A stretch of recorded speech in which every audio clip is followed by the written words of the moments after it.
Hello guys, চলে এসেছি এবার খেলার খবর চ্যানেলে বিগ আপডেট নিয়ে। তো চলো বন্ধুরা, খুব গুরুত্বপূর্ণ আপডেট নিয়ে চলে এসেছি।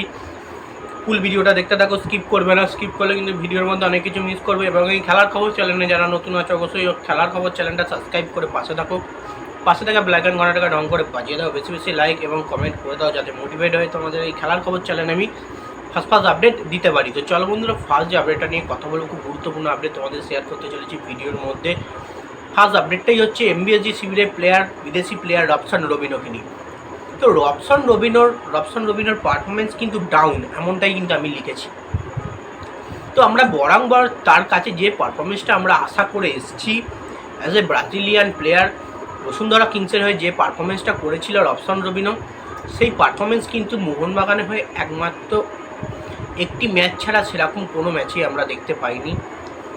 বোঝাই যাচ্ছে ইন্ডিয়ান প্রিমিয়ার লিগ হচ্ছে একটা শক্ত লিগ, বাংলাদেশ লিগের থেকেও। এখানে পারফরমেন্স করতে গেলে প্রচুর পরিমাণে খেটে করতে হবে।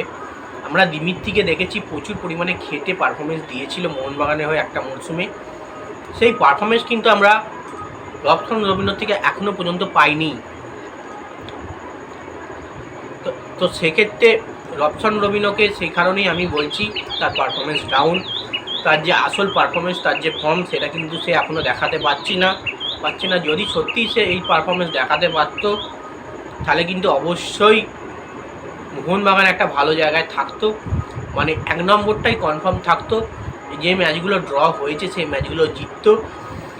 রবসন রবিনো ম্যাচে কন্ট্রিবিউশন খুব একটা তার নেই, গোলও সেরকম তিনি করেননি যে কটা ম্যাচ খেলেছে সিজনে। তো সেক্ষেত্রে তার পারফরমেন্স খুব একটা ভালো নয়, ডাউন।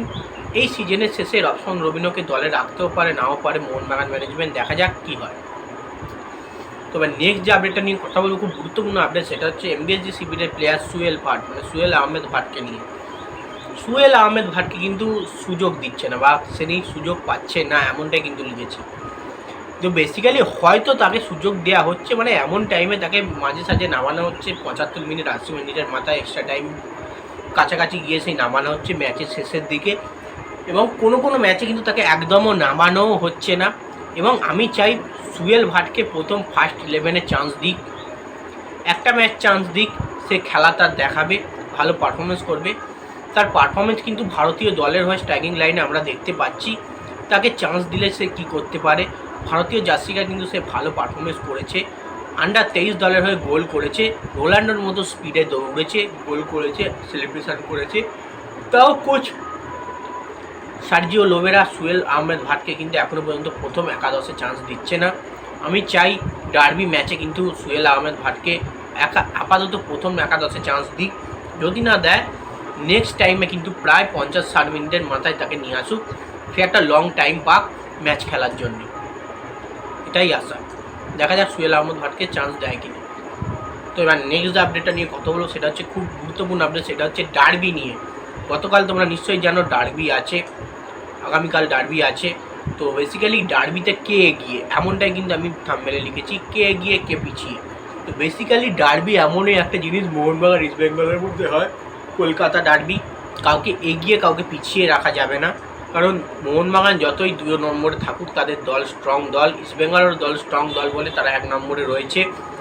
এবং এই ডার্বি ম্যাচটাই কিন্তু ডিসাইড করে দেবে যে কে চ্যাম্পিয়ন হচ্ছে এই মরশুমের আইএসএলে। তো সেই জন্যে কেউ কাউকে এক চিমটে জমিও ছাড়বে না, 50-50 রাখতে হবে। যেমন 50-50 সবসময় ডার্বি রাখি, সেটা 50-50 রাখতে হবে। মানে একটা মহা ডার্বি কিন্তু হতে চলেছে, মানে আইএসএলের ডার্বি, তার উপরে যে জিতবে সেই চ্যাম্পিয়ন হবে। একটা হাড্ডাহাড্ডি লড়াই, আমরা ডুয়েল দেখতে চলেছি।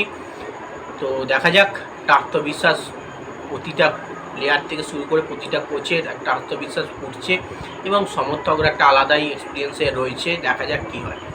তো নেক্সট এবং লাস্ট আপডেট, সেটা হচ্ছে অল ইন্ডিয়া ফুটবল ফেডারেশনের প্রেসিডেন্ট কল্যাণ চৌবে কিন্তু ইস্ট মোহনকে কিন্তু শুভেচ্ছা বার্তা দিল, মানে ইস্ট বেঙ্গল মোহনবাগানকে কিন্তু শুভেচ্ছা বার্তা দিল। বেসিক্যালি মোহনবাগান ইস্ট বেঙ্গলকে শুভেচ্ছা বার্তা দেওয়ার কারণ হচ্ছে কলকাতারই দুটো ক্লাব এ মরশুমে আইএসএলে 1 থেকে 2-এর মধ্যে রয়েছে, লড়ালড়ি করছে চ্যাম্পিয়ন হওয়ার জন্যে। তো বোঝাই যাচ্ছে কলকাতা ফুটবলের একদম ভরে উঠেছে, কলকাতা ফুটবল ভালোবাসে। এবং কলকাতার দুটো ক্লাবই কিন্তু দাপটের মধ্যে লড়াই করছে এ মরশুমে আইএসএলে, এবং চ্যাম্পিয়ন হওয়ার দৌড়ে এই দুটো দলই একদম টক্কর দিচ্ছে, সেয়ানে 50-50, 50-50। তো সেই কারণেই কিন্তু একটা শুভেচ্ছা বার্তা পাঠিয়েছে কলকাতার দুটো ক্লাবকে অল ইন্ডিয়া ফুটবল ফেডারেশনের প্রেসিডেন্ট কল্যাণ চৌবে। তো যাই হোক, এই আপডেট ছিল। ভিডিওটা যদি ভালো লেগে থাকে লাইক করুন, সাবস্ক্রাইব করে পাশে থাকো। চলো বন্ধুরা, বাই।